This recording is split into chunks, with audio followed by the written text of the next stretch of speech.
Hai teman-teman, perkenalkan kami dari kelompok 9. Saya Listianti, kemudian teman saya Muhammad Ijab Maulana dan Irma Salsabila.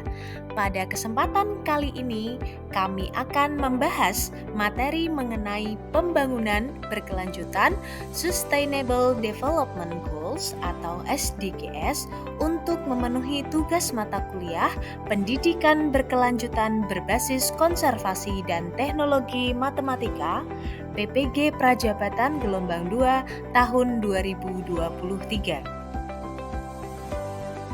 Baik teman-teman, kita mulai pembahasan dari pengertiannya dulu ya. Pengertian yang pertama tentang SDGs. Menurut Pramono Anung, yaitu Menteri Perencanaan Pembangunan Nasional atau Bappenas Indonesia, SDGs adalah upaya bersama seluruh negara di dunia untuk mencapai pembangunan yang berkelanjutan melalui perubahan perilaku dan kebijakan dalam mewujudkan ketahanan nasional.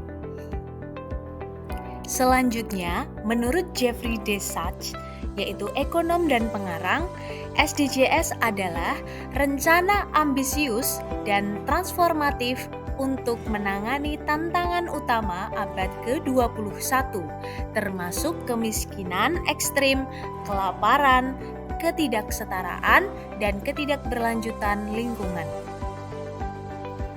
Kemudian, menurut Brundtland Report, Sustainable Development Goals atau SDGs merupakan proses pembangunan yang berprinsip untuk memenuhi kebutuhan sekarang tanpa mengorbankan kebutuhan generasi yang akan datang.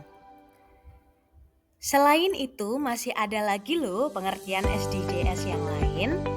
Menurut Budi Harjo dan Sujarto, pengertian Sustainable Development Goals atau SDGs adalah kota yang dalam perkembangannya mampu memenuhi kebutuhan masyarakatnya masa kini, mampu berkompetisi dalam ekonomi global dengan mempertahankan keserasian lingkungan, vitalitas sosial, budaya, politik, dan pertahanan keamanannya tanpa mengabaikan atau mengurangi kemampuan generasi mendatang dalam pemenuhan kebutuhan mereka.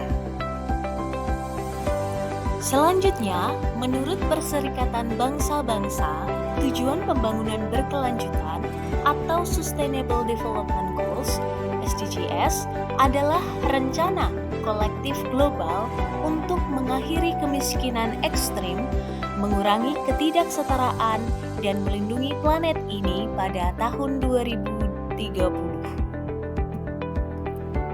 Nah, yang terakhir yaitu SDGs adalah suatu rencana aksi untuk umat manusia, planet, dan kemakmuran, memperkuat perdamaian universal dalam kebebasan yang luas. Selain itu, untuk mengatasi kemiskinan yang ekstrim adalah tantangan global yang paling besar dan merupakan prasyarat yang tidak dapat dilanjutkan untuk pembangunan berkelanjutan. Dari Bappenas 2015. Oke teman-teman, itu tadi adalah pembahasan mengenai pengertian SDGs. Selanjutnya kita akan membahas mengenai urgensi SDGs dalam dunia pendidikan. Let's go! Yang pertama, untuk urgensi SDGs dalam pendidikan adalah merubah pola pikir atau mindset. Sustainable Development Goals atau SDGs dapat memiliki dampak yang besar dalam mengubah pola pikir siswa. SDGs adalah serangkaian tujuan global yang ditetapkan oleh PBB untuk mengatasi berbagai tantangan dunia, seperti kemiskinan, ketidaksetaraan, perubahan iklim, dan ketimpangan sosial. Selanjutnya, cara SDGs dalam mengubah pola pikir siswa yang pertama, pendidikan dan kesadaran. Yang kedua, pengembangan keterampilan. Yang ketiga, aksi nyata di sekolah.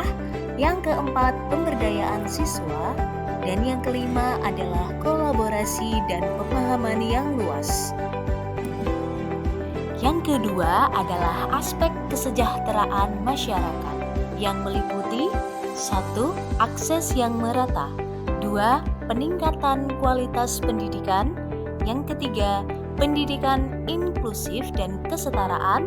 Yang keempat, pengetahuan dan keterampilan. Yang kelima, kemandirian ekonomi.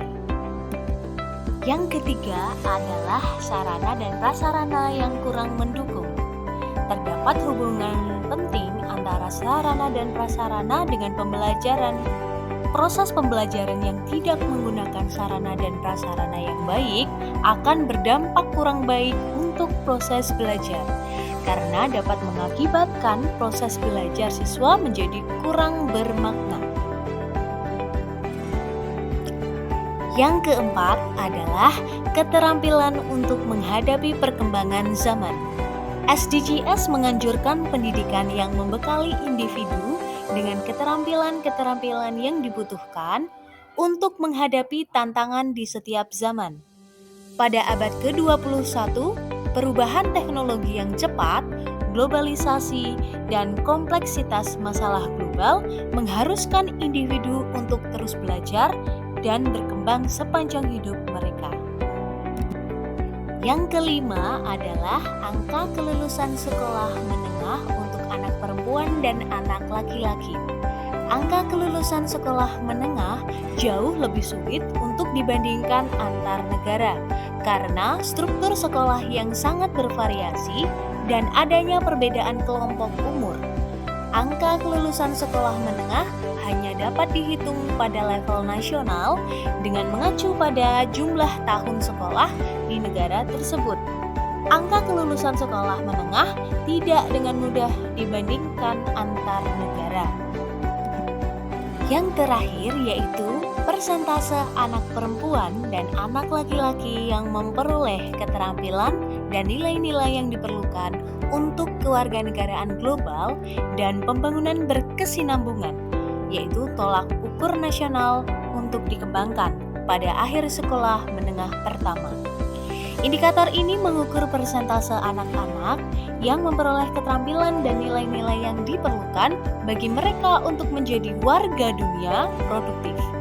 Mengakui bahwa di luar karya akademis dasar ada nilai-nilai dan keterampilan yang memungkinkan anak-anak untuk tumbuh menjadi tanggung jawab sosial, emosional matang, dan anggota masyarakat yang produktif.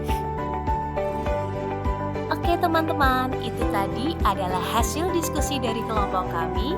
Semoga beberapa informasi yang kami paparkan bisa menambah wawasan untuk kita semua. Dan apabila ada kritik, saran, perbaikan maupun tambahan dari kalian, boleh disampaikan ke kelompok kami. Terima kasih sudah menyimak ya. Wassalamualaikum warahmatullahi wabarakatuh. Bye, sampai jumpa lagi.